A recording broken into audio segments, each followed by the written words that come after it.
of Law at the University of Ottawa. And I'm delighted to be moderating our discussion this afternoon. I'm here on behalf of Professor Bach, the Shirley Greenberg Chair for Women and the Legal Profession.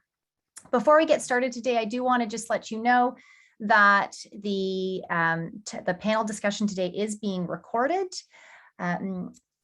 So I am here in Ottawa, which is located on the unceded, unsurrendered territory of the Anishinaabe Algonquin Nation. The Algonquin people have lived here since time immemorial, and I am deeply grateful to work and raise my family on this territory.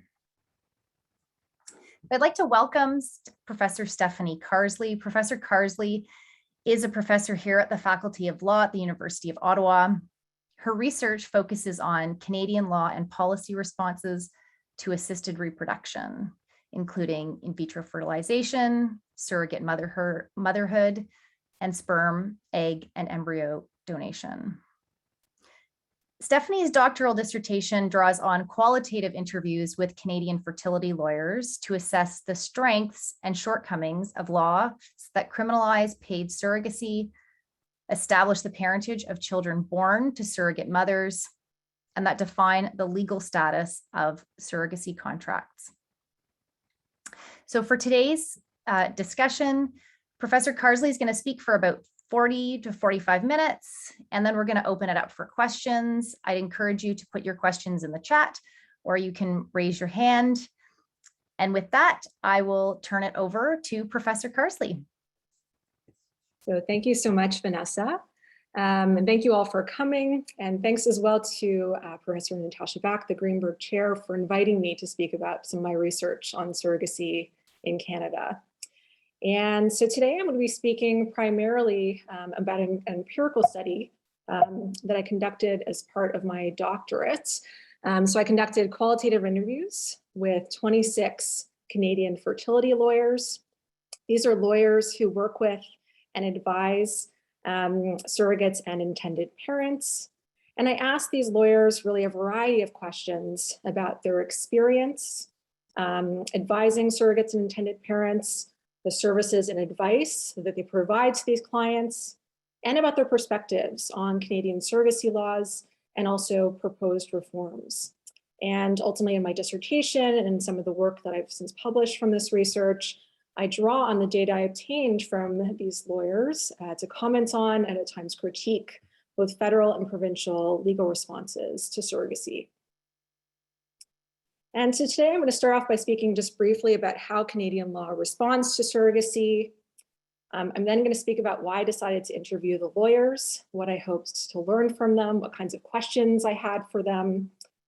I'll speak briefly about my research methods, so how I actually conducted the study, and about how I recruited participants, and about my sample. I'll speak about my findings, at least a little piece of my findings from this research. So specifically, I'm going to speak about some of my findings pertaining to surrogacy contracts and also the disputes that have arisen between surrogates and intended parents. And I'll conclude by speaking a bit about what I refer to as the so what. So the implications of this research, why does this matter? What can we learn from this? And I'll also say a few words about a new project that I'm now starting on surrogacy, which is going to involve interviews with intended parents across Canada. So how does Canadian law respond to surrogacy? Well, we have both federal and provincial legal responses. And at the federal level, we have the Assisted Human Reproduction Act, which prohibits paid surrogacy or commercial surrogacy. And so what this means is that it's illegal in Canada to pay a surrogate to carry a child.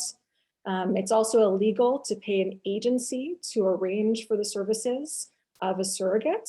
And this has been interpreted to mean it's illegal to pay an agency to match surrogates and intended parents.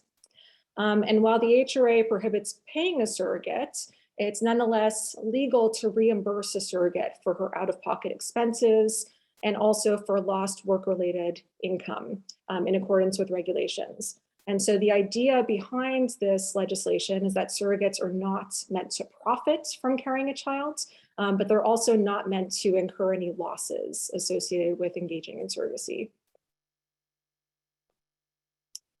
At the provincial level, we have different legal responses to surrogacy, but there's some commonalities. And so one of kind of the common threads across Canada is that the surrogate is presumed to be the child's legal parent, but she may consent to transfer her parental rights to the intended parents following the birth. And the means through which this occurs depends upon the province in which the child was born. The surrogate needs to consent following the birth to give up her parental rights. And if she does not consent, which is quite rare, but if this were to happen, again, the legal response depends upon the particular jurisdiction in which the child was born. So in Quebec and Alberta, for instance, the surrogate in that instance would necessarily be recognized as a child's legal parent. In Ontario or BC, the intended parents could bring an application to be declared to be the child's sole parents. And the court is going to make a determination of what's in the best interests of the child.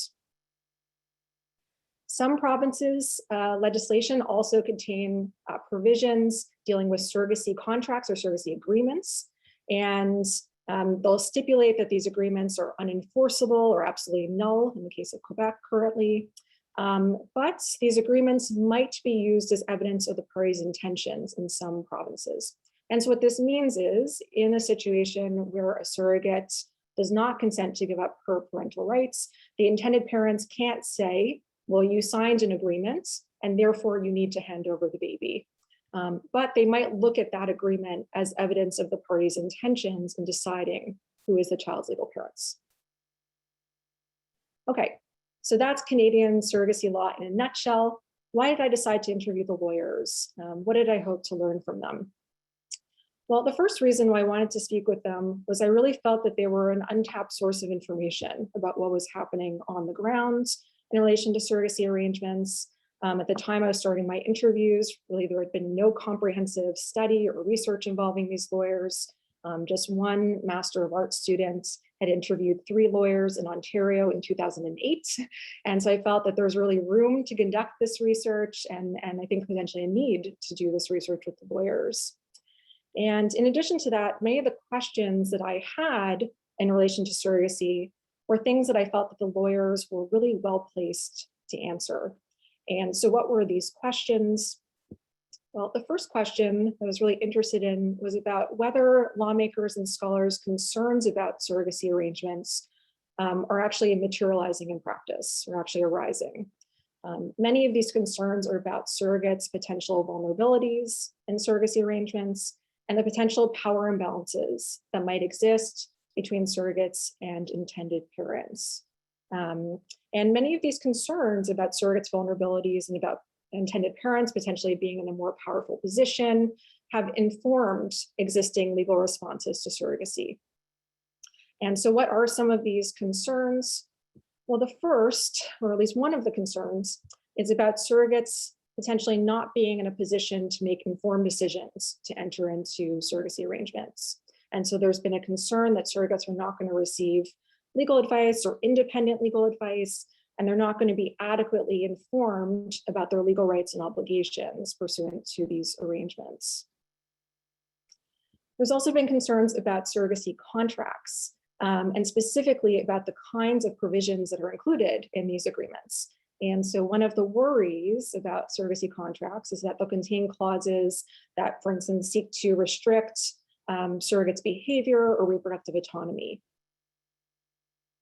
And a third concern, which is perhaps I think the quintessential concern about surrogacy, is that surrogates will change their minds and want to keep the babies that they carry.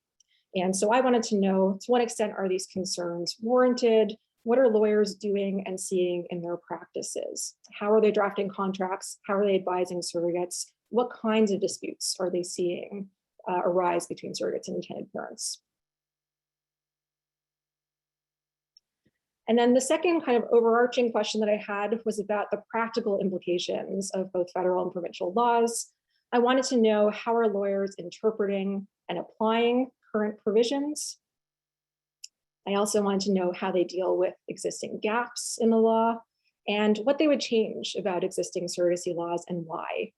And so I felt that this could provide some insight into the potential strengths and also limitations of existing legal responses to surrogacy.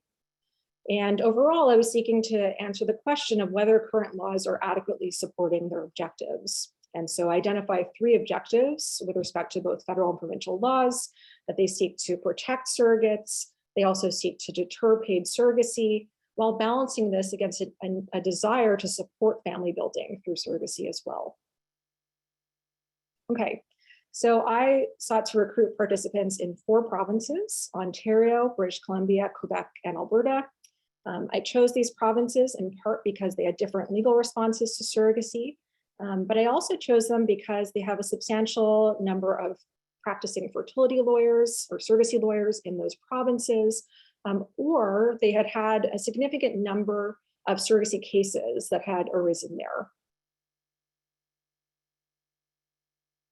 So I started to recruit my participants in September 2016, and I identified 53 potential participants.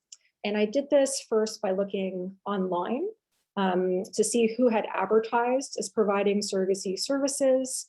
I also looked to existing case law to see who had represented surrogates and intended parents, any cases that were published on surrogacy. And I also used snowball sampling. So I asked each participant at the end of the interview if they would provide the names of other lawyers who might be interested in speaking with me. And so I invited these lawyers to participate via email, and ultimately 26 agreed to an interview. You see here my sample of participants versus the number of lawyers identified. And my sample was roughly half of the lawyers in each province. But in fact, I actually think my sample may represent a larger number of the lawyers who were actually practicing fertility law at that time. And the reason for this is that of the 53 lawyers I identified, I was only able to confirm that 37 actually were practicing in this area and didn't just, for instance, list on their website that this was something that they could do as part of their family law practice, for instance. So I conducted these interviews between September and December 2016. They were semi-structured and they lasted usually between 60 and 90 minutes, and all were audio recorded with participants' permission. And then I transcribed these interviews. I had quite a lot of data. So I had 653 pages of transcripts that I then coded and analyzed using NVivo software. I redacted any identifying information, and I replaced all participants' names with female pseudonyms. And this is something to note because I did have some male participants, but there's far fewer men who practice in this area than women. And I was worried that if I used pseudonyms that reflected parties or the participant's gender, that this could be potentially identifying. And so you'll see in some of the quotes that I'm going to present, I used only female pseudonyms. And ultimately, I took this raw data, I transformed this into a series of memos that drew out the themes that were emerging from the data. And this was ultimately transformed into my dissertation chapters and then a series of publications, 2 of which I'm still working on currently. Okay, so now let's focus on the findings. I'm going to speak a little bit about some of my findings pertaining to surrogacy contracts and disputes. And for those of you in the audience who've seen me present on this before, you may have seen me present a bit of the research on contracts, but I actually haven't had any opportunity to present on the disputes. So this is actually new research that I haven't spoken about before. And so what did I learn from these interviews? Well, the first, if I go back to this concern that I've already articulated pertaining to these contracts and concern that surrogates are not going to be adequately informed or aren't going to receive independent legal advice, I found that overall, oh, my slide's not changing. Okay, surrogates typically receive independent legal advice. And the reason for this, many lawyers explained to me, is that the clinics who are performing IVF for surrogates, where they undergo IVF, are requiring them to have independent legal advice prior to them actually transferring an embryo. And so this is being required by many of the clinics. I also asked the lawyers, if the clinic doesn't require this, because some clinics didn't, would you require that surrogates receive independent legal advice if you're representing the intended parents, for instance? And most of my participants indicated yes. There were a few outliers, But for the most part, they said that they'll only represent an intended parent or the surrogate has her own independent legal counsel. What I learned from the lawyers, though, in addition to this, was that the quality of the legal advice, according to the lawyers, could be varied. And so some of the lawyers were worried that some surrogates may not be receiving adequate legal advice, and that this may be very quick, or that the lawyers may not be going through the surrogacy contracts clause by clause to explain this to the surrogates. And so they did express some concern about this. I also learned that the legal advice that surrogates are receiving may be rushed. This was a complaint of many of the lawyers, that while the clinics require that surrogates obtain independent legal advice prior to an embryo transfer, that some of the clinics are actually starting the surrogates on fertility medications prior to them receiving independent legal advice. And so then the window of time in which they receive independent legal advice and enter into a surrogacy contract may be relatively short. And they often felt that this process was being rushed and that this was a problem. And in addition, I learned that the agreements that they're drafting are often quite long, and according to the lawyers, really quite complicated. And so I learned that on average, these agreements are 25 to 35 pages long, and some are 50 to 60 pages. And I'm going to get into the content of those contracts in a moment. But even just the fact that they're that long and complicated, the lawyers pointed out was a potential issue. And so, for instance, Olivia pointed out, I think that if we want to make sure that particularly surrogates that might be more vulnerable, might be younger, might be less sophisticated, understand. If we want to be sure that they understand the contracts that they're signing to protect them from any vulnerabilities, then we shouldn't have a contract that even I can understand, right, after years of practice. And right now, the surrogacy contracts, there are clauses in it that are far too legalistic. There are clauses in the carrier agreements that are one sentence and literally 20 lines long. Okay, moving on to the content of these contracts. As I've already noted, a concern pertaining to these contracts is that they would contain provisions that restrict surrogates' behavior and autonomy. And so what did I learn about this? Well, these contracts do sometimes contain provisions that constrain surrogates' behavior and reproductive choices. But I also learned that some lawyers are pushing back against these clauses and refusing to include at least some of them in their agreements. And that some surrogates are also pushing back against these provisions and are actually breaching these terms of their contracts. So they're not feeling bound by these contractual clauses, even despite signing these agreements. And so what is the content of these contracts? There are some provisions I've labeled as common clauses. These are clauses that the lawyers didn't really seem to disagree on. They all kind of included them in their agreements. And so these are things like parentage, who intends to be the child's legal parent, expenses, so what kinds of expenses the intended parents agree to reimburse the surrogate for. There's also typically provisions around confidentiality and contact. Okay, so things like, can the surrogate post on social media that she's carrying a surrogate for someone else? What kind of relationship are the intended parents and the surrogate going to have during the pregnancy and following the birth? So can the intended parents, for instance, go to medical appointments with the surrogate? Sometimes they stipulate these contracts how often the surrogate agrees to communicate with the intended parents and what kind of relationship they're going to have following the birth as well. There's also typically provisions around medical treatment the surrogate will receive, the kinds of testing she might undergo, and the risks associated with this. And typically the contracts will say that the surrogate assumes all the risks associated with the pregnancy and with these treatments. And it's also very common for these contracts to contain provisions around abortion and selective reduction. And so typically these agreements will say something like, while the intended parents recognize that the surrogate has the right to make decisions with respect to her body, the surrogate agrees to make choices in accordance with the intended parents' wishes. So for instance, if the child is found to have a congenital abnormality or some other medical issue where the intended parents wish for her to terminate the pregnancy, that she'll go along with their wishes. Of course, though, the lawyers told me that in some instances, if the surrogate's beliefs around abortion or selective reduction are stronger than the intended parents, then the agreement might say, for instance, that she does not agree to abort or to a selective reduction in any circumstances. And so this is something that the parties negotiate. Then there's what I refer to as the contentious clauses. So these are clauses that the lawyers really disagreed on and disagreed about whether they should be in these agreements.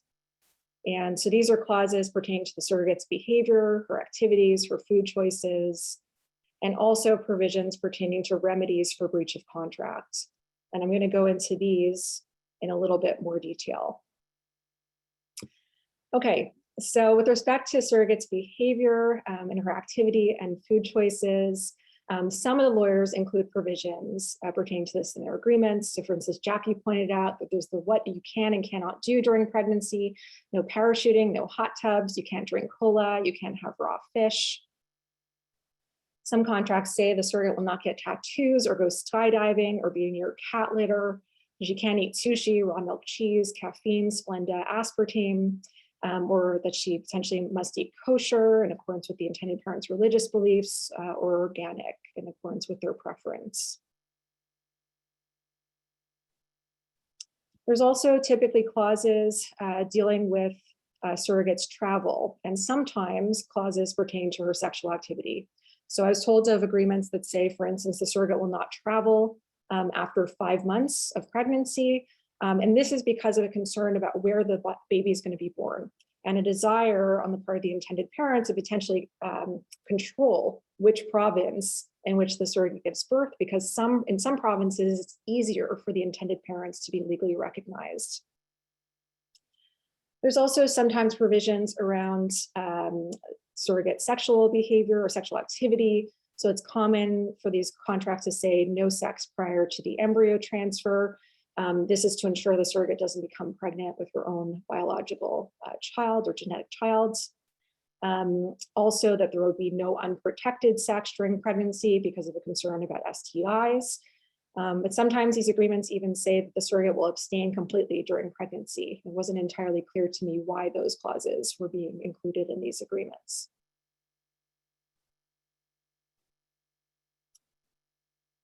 So some lawyers are including these clauses in their agreements. Other lawyers are refusing and they're pushing back.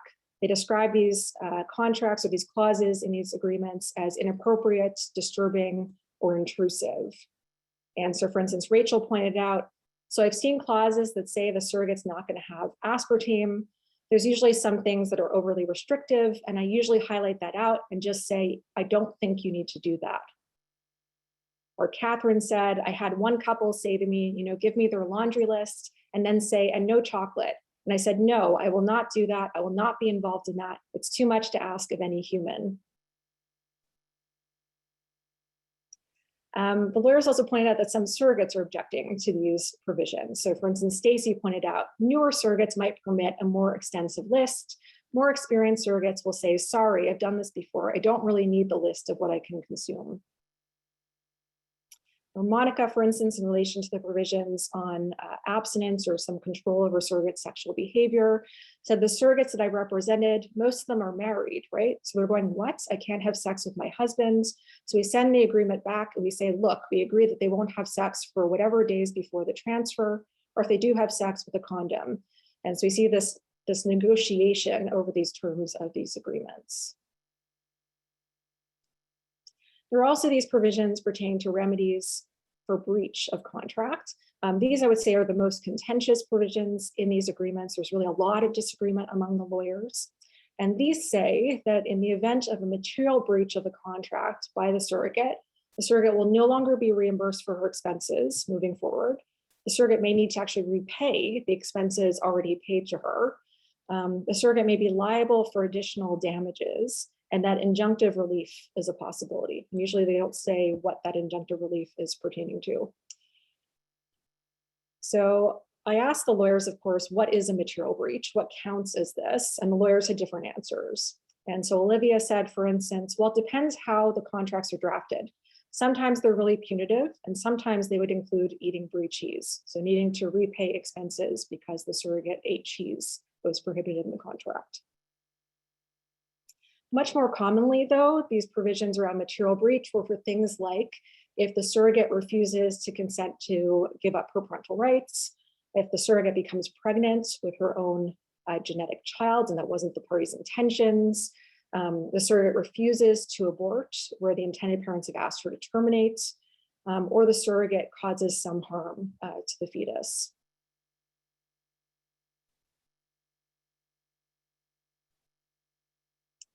So some lawyers are including these clauses dealing with remedies for breach.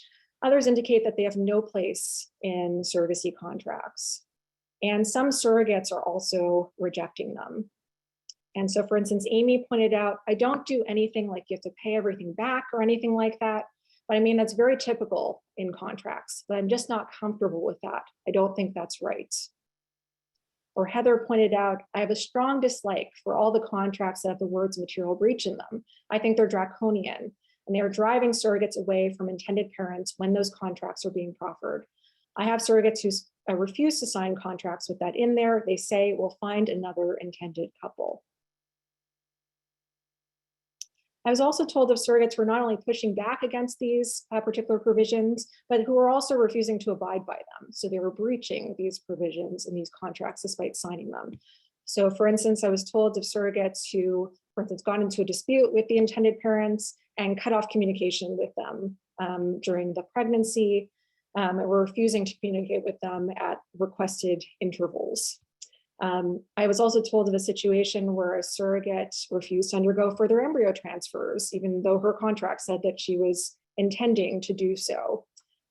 I was told of a dispute between surrogates and a surrogate and an intended parent, and a surrogate and intended parents, where the surrogate was smoking during pregnancy. And also a situation where a surrogate refused to have a selective reduction because this was a situation where this wasn't being recommended for medical reasons, but it was just because the intended parents didn't want to have twins, and she ultimately refused to do so. And finally, there were situations where surrogates have refused to transfer their parental rights, at least initially. I'm going to say more about this on the next slide. So finally, this third concern around disputes and the potential for surrogates to refuse to give up their parental rights. Okay, so this is a concern that's animated existing laws. What did I learn about this and the kinds of disputes that are arising? Well, my interviews confirm that it's very rare for a surrogate to refuse to transfer her parental rights, but this has happened with more frequency than we are aware of.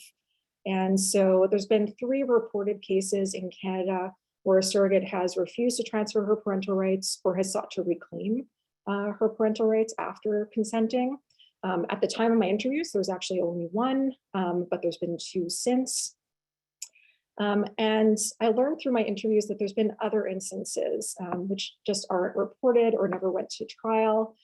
And also that more commonly where a surrogate refuses to give up her parental rights, it's not because she wants to parent the child and that she's bonded with the baby, which is kind of the quintessential concern. It's rather that she is refusing to transfer her parental rights because there's some other disagreement that's arisen between the surrogate and the intended parents, usually over expenses or communication and contact. Okay, so with respect to situations where a surrogate wants to parent the child, 4 lawyers in Ontario spoke of situations that they had seen where this happened. And so Jessica, for instance, spoke of a situation where a gestational surrogate, so a surrogate who did not have a genetic connection with the child, gave up her parental rights and then came back and sought to reclaim them. And so she contacted Jessica to represent her, to bring a claim. And Jessica told me that she actually refused to represent her in this instance. She didn't feel that she should be advocating for that to be the state of the law, for a surrogate to be able to reclaim her parental rights. And Jessica told me that she did not hear of any other lawyers taking on this case. Hillary and Ingrid, in turn, spoke of situations where gestational surrogates refused to give up their parental rights. They both spoke about situations which were litigated. And it wasn't clear from the information that they gave me whether they were potentially speaking about the same case. And so it may have been the same, it may have been different. But in either case, if we presume it's one case, this was a situation that was litigated and where ultimately the court determined that the intended parents should be recognized as the child's sole parents. But we have no indication of how the court came to this decision because this decision was ultimately sealed. And so it's become somewhat common in Ontario, and I think, as I understand it, particularly in Toronto, for these cases to be sealed, and therefore we have no precedent and no indication of different factors that the court may have considered in awarding the intended parents sole parentage. And finally, Grace spoke about a situation where a traditional surrogate, so this is a surrogate who did have a genetic connection to the child, changed her mind. And ultimately, Grace was representing the intended parents, and she advised them not to pursue litigation. In this instance, she felt that they would not have a chance of a situation where they could be legally recognized as the child's parents and the surrogate would not be. And so she advised them not to move forward with any sort of claim. And I thought this was really interesting because while Grace might be right, a court might kind of weigh genetics as a factor in considering who should be the child's legal parents, the law doesn't actually make a distinction between traditional and gestational surrogacy. And so it's not entirely clear what a court would rule in that instance. The lawyers also spoke about disputes that had arisen over other conditions of these agreements. So these are the situations where the surrogate refused to transfer her parental rights for other reasons. And so, for instance, Kimberly, Leanne, and Nancy are three of my participants who spoke about situations where there was disagreement between the surrogate and intended parents over communication and contact following the birth. And so initially, the surrogate refused to give up her parental rights because of these disagreements. And ultimately, they negotiated further. They allowed for further communication and contact following the birth, and the surrogate agreed to give up her parental rights. Phoebe spoke about a situation where there's a disagreement between a surrogate and the intended parents over medical decisions that were going to be made for the child following the birth. And so initially the surrogate refused to give up her parental rights because she was disagreeing with the intended parents on this. And ultimately, again, this was something that needed to be negotiated. And ultimately the surrogate agreed to give up her parental rights. And Grace spoke about two situations where there were disagreements over expenses. And one of these cases I thought was particularly notable. The surrogates and the intended parents got into a bad disagreement about expenses. And the surrogate decided to move to another province. She gave birth without telling the intended parents, and she handed over the child to the Children's Aid Society. And she basically told the Children's Aid Society, I want you to determine if these parents are fit parents. I don't think that they are because of this disagreement that we've been having. And really, Grace explained that she had no desire to parent the child, and she clearly gave up the child following the birth, but that she didn't want to facilitate the intended parents being legally recognized because she was angry with them about what happened. And ultimately, the intended parents were reunited with the child. The surrogate did agree to give up her parental rights, but there was quite a lot of negotiation that needed to take place there. And I expect that they did probably provide her with increased reimbursements in order to allow her to, or to push her to give up her parental rights. In addition, many of the concerns or the concern around disputes have dealt with surrogates breaking their promises, but I was also told by the lawyers of situations where the intended parents have broken their promises. And so I think it's important that we think about that part of the equation as well. And so, for instance, I was told of a story by a lawyer in Alberta of intended parents who were abroad and who became pregnant with their own child at the same time that their surrogate became pregnant. And so they decided ultimately they didn't want to proceed with the surrogacy. And so Rebecca pointed out, but the surrogate was already pregnant by this point. And so they actually made the decision very close to her due dates. I think she actually went into labor, and somebody from the surrogacy agency went to the hospital to tell her that the intended parents weren't coming. And so ultimately at that point, she needed to make a decision about what to do with the child. She needed to give the child, or made the decision to give up the child for adoption. And the surrogacy agency that she was working with helped to facilitate connecting her with other intended parents who wanted to adopt the baby. Okay, but this was a situation where the intended parents breached their promise and decided not to go forward with the arrangement. There were also situations that the lawyers spoke about where the intended parents have broken their promises to reimburse the surrogate's expenses. And Lori kind of alluded to this, but Nancy told me about a situation where the intended parents refused to reimburse the surrogate following a miscarriage. And Phoebe spoke about a number of situations where the intended parents refused to reimburse the surrogate for her post-birth expenses. So those are situations where the surrogate actually gave up her parental rights, but then sought to claim a few expenses like post-birth counseling, and the intended parents said, you know, we're not reimbursing anything moving forward. Okay, so what? Why does this research matter? What are the implications of this data that I collected from the lawyers? I think one of kind of the implications, or one of the themes that emerged from this data, was that when we compare the lawyers' narratives to traditional narratives about surrogacy, they provide a much more nuanced and complicated account of how surrogacy arrangements are happening on the ground. And so I think my entries indicate that certainly surrogates may be vulnerable in these arrangements, and we see this. But I also think that they may be afforded more protection and may also exercise greater agency and power than has been traditionally assumed or acknowledged. And that power can shift over time. And we see this in particular in relation to the disputes.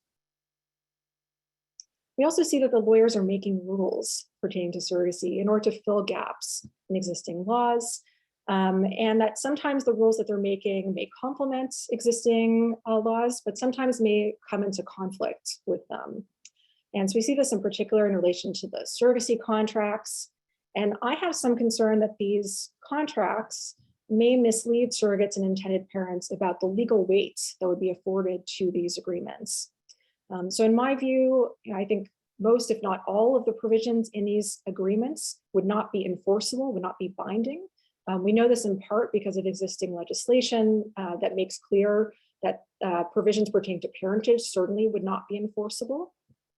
I also think prior jurisprudence has made very clear that a court would be very reluctant to require a surrogate to follow the provisions around her behavior or reproductive choices, or to penalize her for not following those provisions.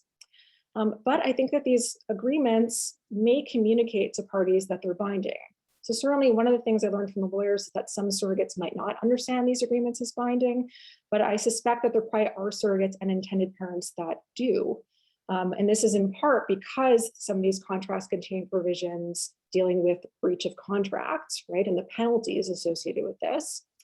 I think also just including these provisions in an agreement that's drafted by a lawyer has the potential to communicate these agreements would be given greater legal weight than I think that they actually would be. And indeed, many of the lawyers pointed out to me that these agreements are not binding, and that the purpose of these agreements is really to set out the parties' intentions and expectations ahead of time to ensure that disputes don't arise down the line, and that there's a meeting of the minds between the parties.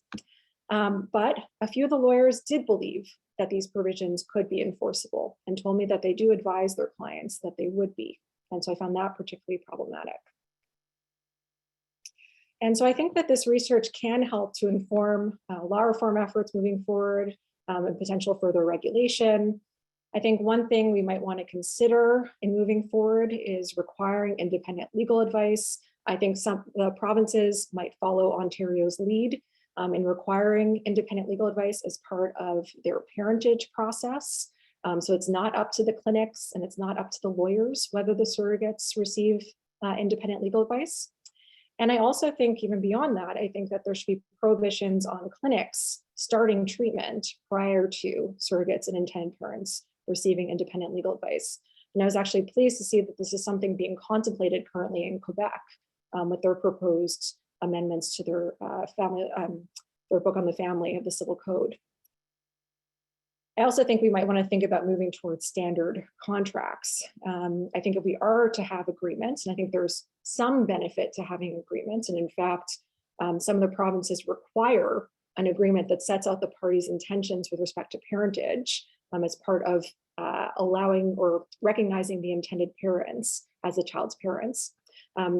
So I think we should potentially have agreements, but we should restrict this to only provisions that could be given legal weight by a court. And so this would be provisions around parentage, and this would be provisions indicating the expenses that surrogates would be reimbursed for. All the other provisions that are currently in these agreements, I think, are things that parties should definitely have conversations about prior to undergoing in vitro fertilization. I think that certainly they should have conversations with a fertility counselor about these things, and if they should potentially be put in writing. But I do very much worry about putting them into an agreement that's drafted by a lawyer. I also think that this research raises questions about current laws that provide surrogates with a right to maintain their parental rights. And this is tricky because I think that there are some, on the one hand, I think that there's the argument that could be advanced that we may want to provide protection to those surrogates who do change their minds, and especially potentially to surrogates who might have a genetic connection to the baby. In addition, providing surrogates with this right does provide them with some protection in the event the intended parents do renege on their promises and don't reimburse them for their expenses.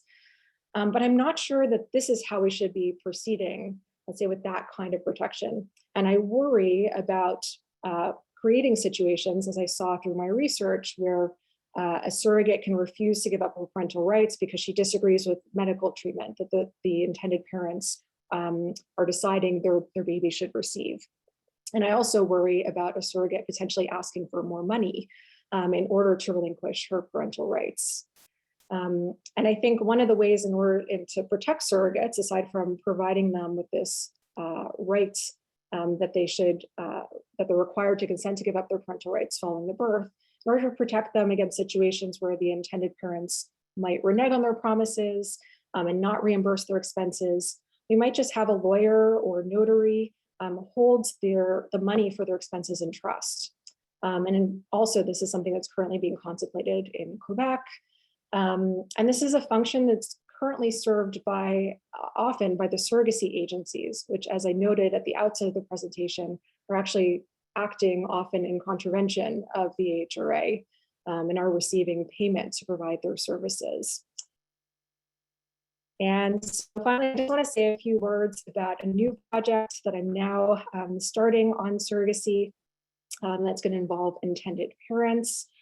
I'm really excited to initiate this research as I'm kind of closing the door on my other projects involving the lawyers. And so I'm really interested in exploring intended parents' experiences building their families through surrogacy. I want to know what problems, if any, did they encounter in doing so. I also want to know how they understand and view Canadian surrogacy laws. For instance, how did they view their surrogacy agreement? Did they view it as potentially binding? Or what did they see as the purpose of this agreement? And I also want to know what norms and rules are developing on the ground in relation to surrogacy from their perspective. And my overall objective in undertaking this research is to understand how current laws might better support family building through surrogacy, at least according to these intended parents. And so I have this project that I'm going to be starting, and I'm also part of a group project that's actually being led by my wonderful colleague, Professor Grubin, that's looking into the experiences and perspectives of surrogates and is going to be surveying them and also engaging in interviews with them as well. Is why I think that there's a lot that could be learned from speaking with the lawyers. I think it's crucially important that we be speaking with intended parents and surrogates as well to gauge their experience and perspectives. So thank you very much. Now we can turn to your comments and questions. Thanks very much, Stefanie. That was fascinating presentation. So we'll open it up for questions. As I mentioned at the outset, you can put your questions in the chat. I'll also be watching for hands. So we will begin. I'm just going to open up my participant screen here with Galnouche. You have a question? I do. Thank you so much, Professor Carsley. That was very interesting. I have sort of a technical question just for my own curiosity, but going back to the part where you spoke about the surrogates' behavior, and then you listed activities and foods that sometimes intended parents try to limit on behalf of the surrogate. I was just curious if they ever gave any justifications, the lawyers that you spoke to, like why the intended parents said they specifically didn't want this. with respect to the one be near cat litter.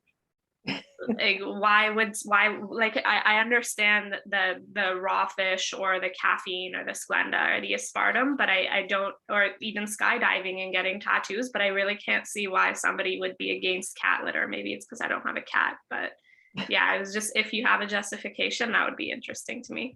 Yeah, so I'm not an expert on the concern around cat litter, but my understanding is it's a concern around toxins that the cats could release, I think, through their urine, if I'm not mistaken. And so I think that that's the worry. Whether that's a legitimate worry is, I think, something that I think physicians and medical practitioners would be better to speak to. My understanding is I don't think that that's a real concern typically. I think lots of pregnant women have cats, but I think that's something that some intended parents have sought to restrict and does go into the agreement sometimes.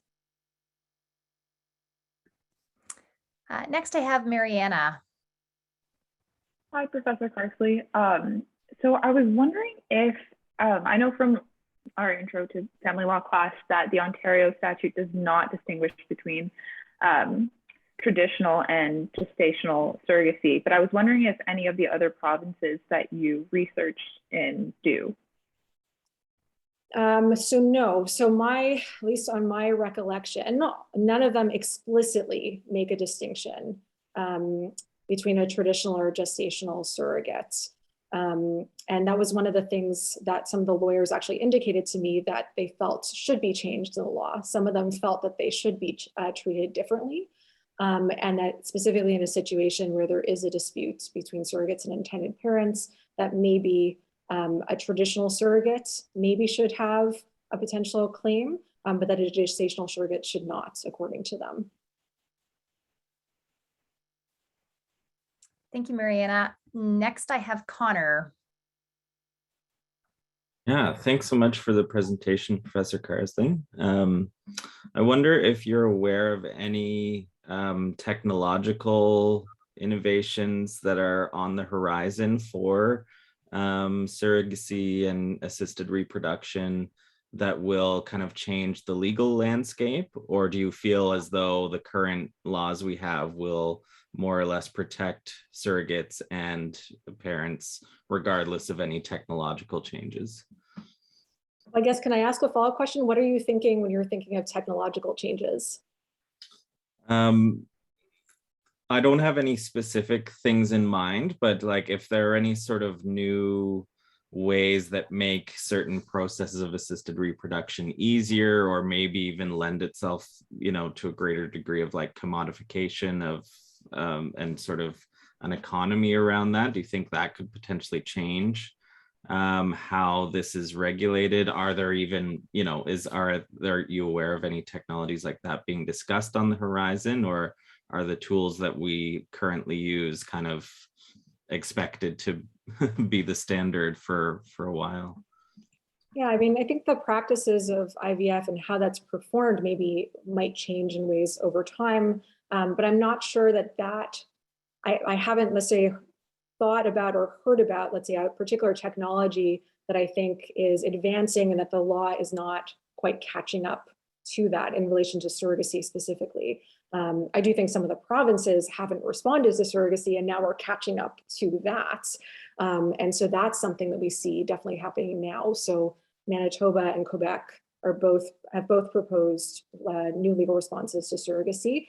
And recently Saskatchewan had amended their family laws to respond to surrogacy. And so we see kind of that trend happening, but not necessarily in relation to new advances in technology or medical technology. Thank you, Connor. Are there other questions? Please, again, feel free to put them in the chat or raise your hand. Mariana has another question. Go ahead, Mariana. Sorry, I have another one. So my understanding before attending this lecture was that surrogacy in Canada was more done between people that maybe already knew each other and had maybe a friendship or some sort of relationship. And I'm seeing now from your research that maybe that was a misunderstanding on my part, because there are surrogacy agencies and it is being done with people that don't really know each other. And so this question might be better addressed by your next research project when you speak with intended parents and surrogates themselves. But I was wondering, what is the benefit for surrogates? Like, why are they doing this? If they don't know the intended parents, they don't really have any desire to, I guess that's just my question. What is the benefit there? Yeah, so the existing research, and I think certainly the projects that I'm working with Professor Grubin on, I think will hopefully speak more to the motivations of surrogates. But existing research on this suggests a few things. So one is that many of the women who are engaging in surrogacy are doing this in part because they really enjoy pregnancy. They don't want to have any more children, but they want to help someone else build their family. So that's kind of part of it. And a lot of the research suggests that that is the primary factor that's driving them. And that any sort of financial compensation that they might receive, whether illegally in Canada or legally potentially in other jurisdictions, would be the secondary factor. But that might, of course, be a driving factor for some people. And I think more research has to be done on this, but the existing data suggests that that is not the driving factor. I will say, though, that one of the things that I've seen so far, at least in my research with the lawyers, is that I do think that while surrogates are doing this based on a desire to help others, some of the lawyers pointed out that for some of the surrogates, there is a benefit in their lifestyle in engaging in surrogacy. So while they can't profit from engaging in surrogacy, sometimes the reimbursements are used in a way to, it's kind of as compensation. And that's something that was suggested by some of the lawyers that I spoke with, even though the law is intended to prevent that from occurring. And so again, I mean, I believe that surrogates are doing this not primarily for financial compensation, but that may be a part of it as well. Thank you, Mariana. Ali. Thank you, Professor Grubin and Professor Carsley, for a wonderful lecture. I'm wondering on the reimbursement topic, which is a little bit what you just discussed, are the disputes focused primarily on what they're legally allowed to compensate for, or is it more focused on what intended parents think they should have to pay for or not have to pay for, and what the surrogates are looking to get compensation for that's kind of outside of the current legal framework? Yeah, so I think it's both. So I think sometimes it's situations where there's a disagreement because, so there's a few things that might happen. The lawyers told me that, let's say, sometimes they'll draft an agreement that's quite broad that won't say what kinds of things can actually be reimbursed for. And so there might be a mismatch or disconnect between what the surrogate is expecting to receive and what the intended parents think that they're going to be reimbursing her for. So that's one thing. I was told of some situations the lawyers felt or explained to me that the surrogate was actually asking for compensation. So she was asking for more than what was agreed to initially, and that resulted in the disputes. So I think it can be both moving outside of what's really allowed, and then also potentially situations where what the surrogate's asking for was allowed and actually was agreed to, but the intended parents are not reimbursing her for that. Or again, there was some, they did not communicate their intentions clearly prior to conception about what would be covered. Thanks, Ali. Nice to see you. Jenna, Professor McGill. Hi, thanks for that really interesting presentation. This is such great and important work. I'm going to ask an extension question, which, if it's not within the realm, please feel free to say so. But as you know, Quebec has recently proposed a whole bunch of changes to the way that they're going to tackle surrogacy under the civil code. And I just, with Bill 2, I wonder, that obviously jives with your research in a whole bunch of different ways. So I wondered what your preliminary thoughts might be on the proposal in Quebec. Yeah, so thanks for that, Jenna. So I do have thoughts. One of my thoughts on Quebec's bill is that it's very complicated. So I feel like I'm still actually wrapping my brain a little bit around it. And that's actually a criticism that I would raise in relation to the bill, is that if it took me hours and hours to read it and to try to process it, and some of my colleagues as well, who are also experts in this area, that's not great.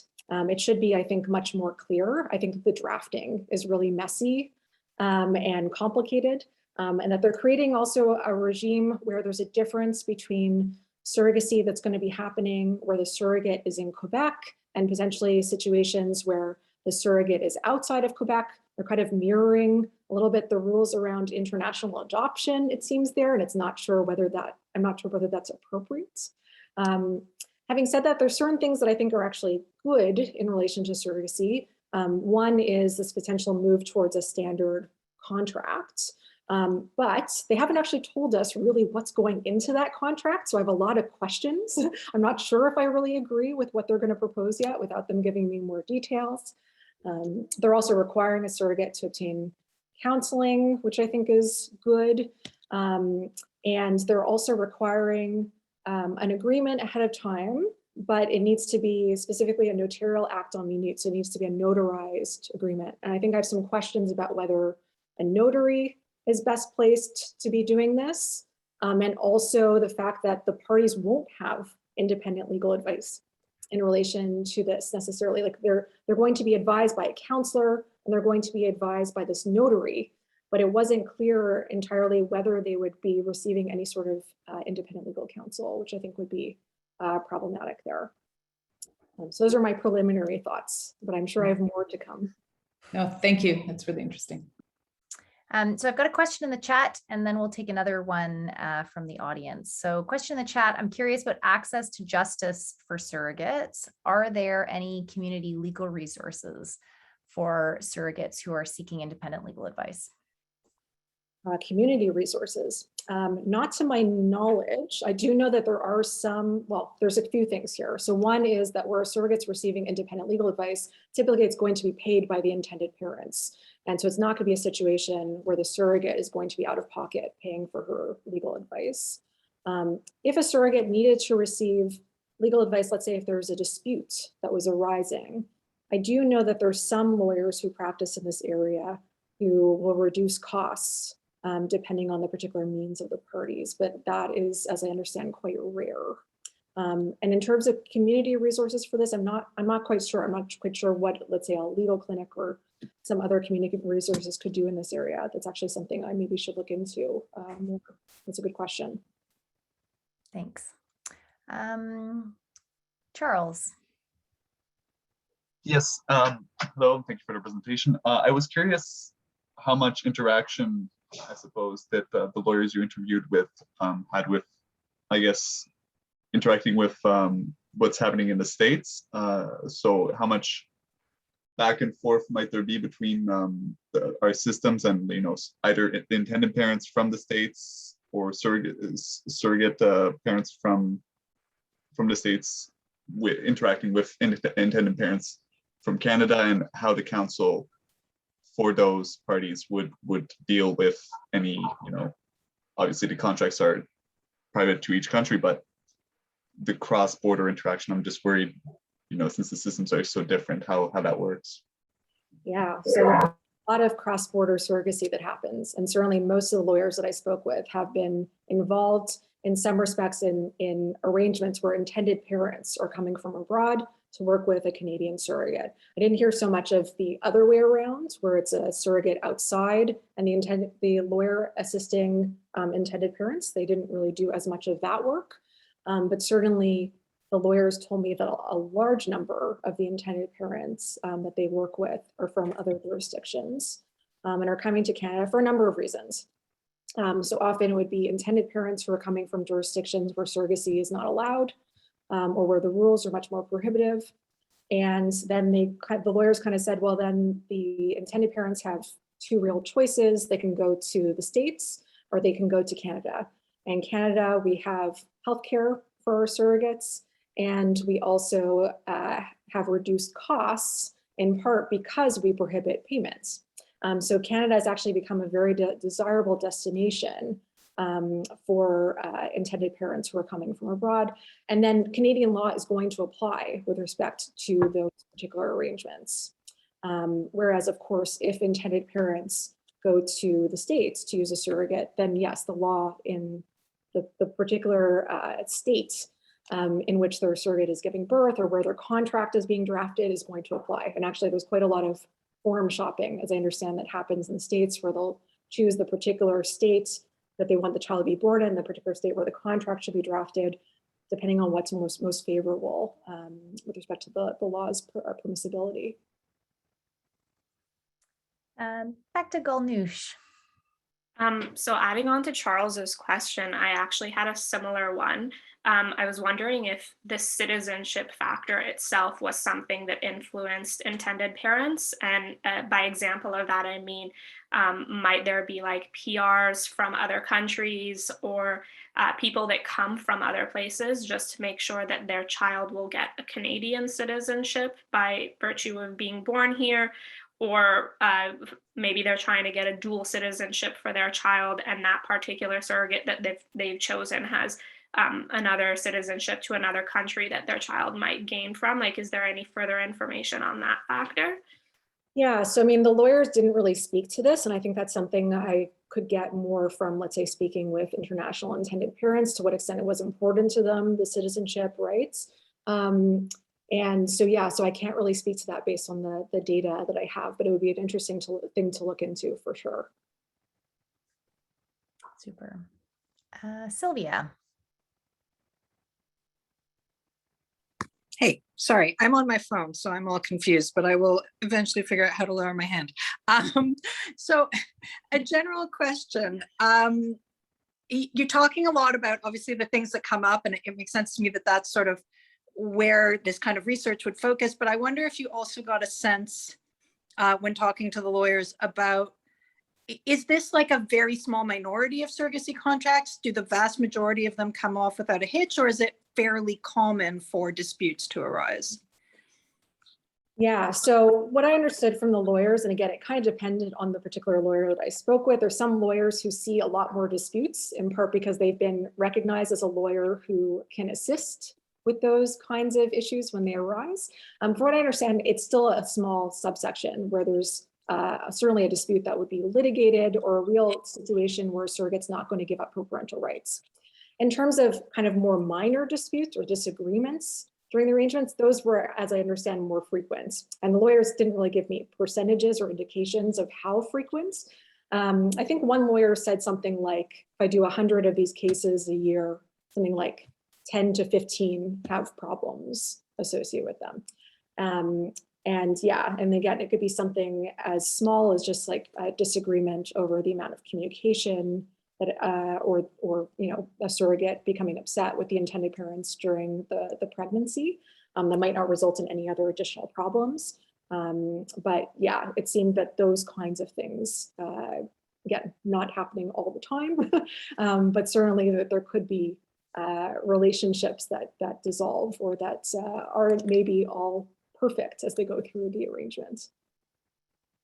Super. Are there other questions for Professor Carsley?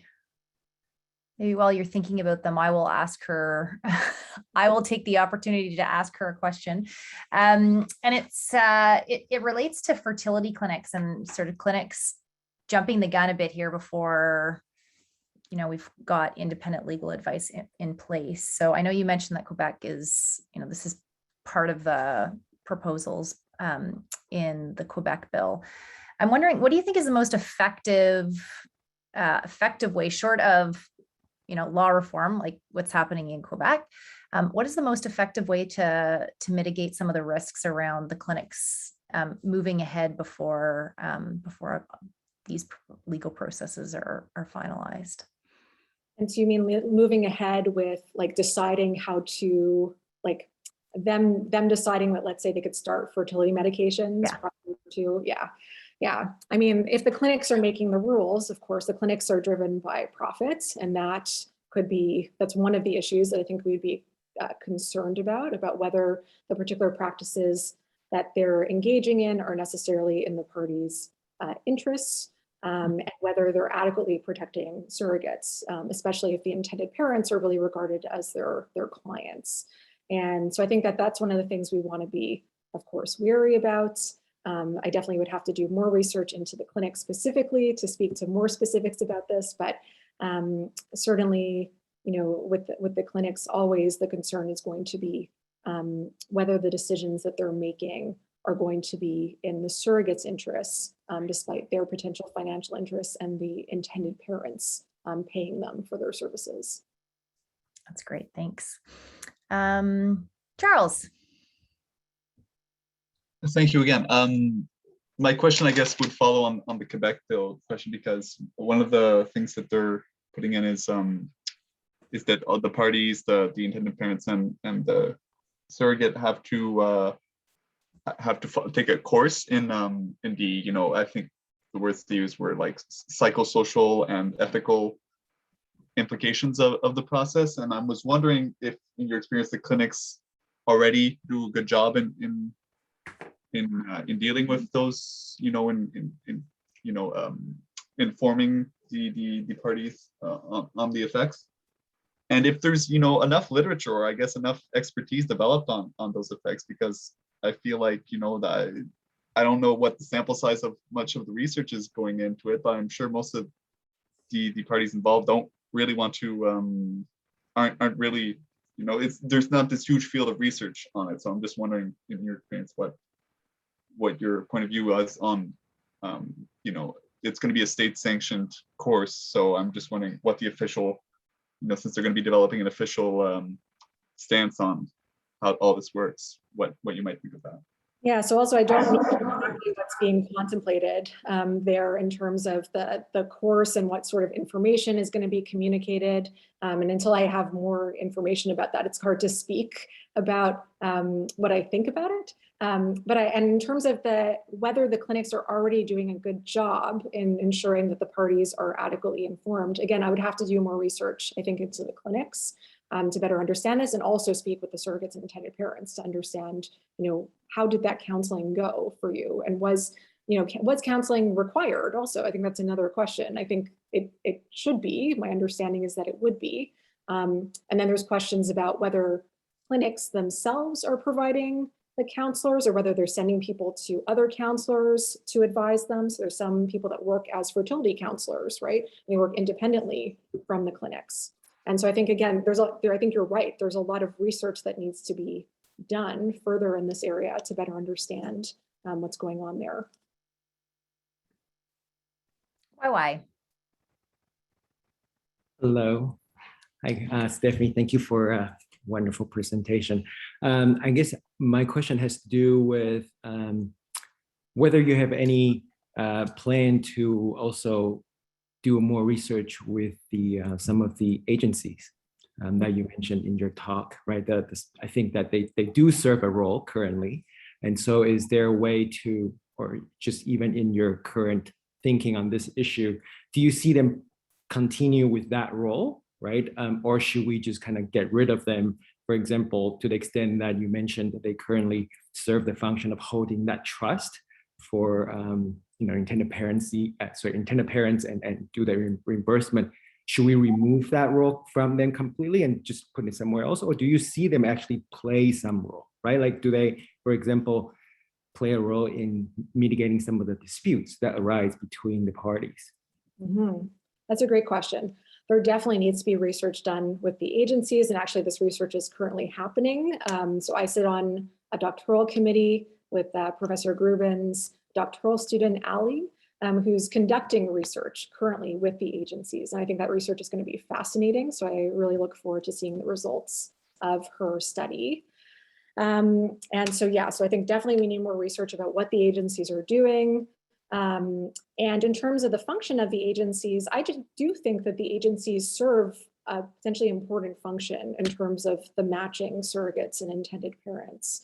And, we still have this law in the books that criminalizes payments to these agencies. And so these agencies are acting quite openly in contravention of the HRA. And they kind of, from what I understand, have tried to justify what they're doing by saying, well, we're not accepting payment to match surrogates and intended parents. We're accepting payment for all these other functions that we're serving. And so we're not contravening the law. But of course, as many of my participants said to me, the reason why parties go to see an agency typically is because they want to be matched, the surrogates, the intended parents. And from what I understand from some of the experiences of intended parents that I've spoken to, also some of the agencies now are clearly accepting payment for the matching function. But again, that to me is an important function that they're serving. And maybe they could be holding the money in trust, and maybe they could still serve that important function. I'm not necessarily advocating that we have to take that away from them. And certainly many of the lawyers did say to me as well, as you pointed out, that the agencies do serve to sometimes mediate these disagreements that might arise. But yeah, the problem right now is that these agencies are criminalized, at least for accepting payment. And I think we should be maybe thinking about whether these agencies maybe should be subject to greater regulation, but should be decriminalized. And again, I think Ali's research should speak to some of that. I think we need more data from what the agencies are doing in order to make, let's say, recommendations with respect to that. That's great. Thank you. So I'll make a last call for questions. Yes, Shirley.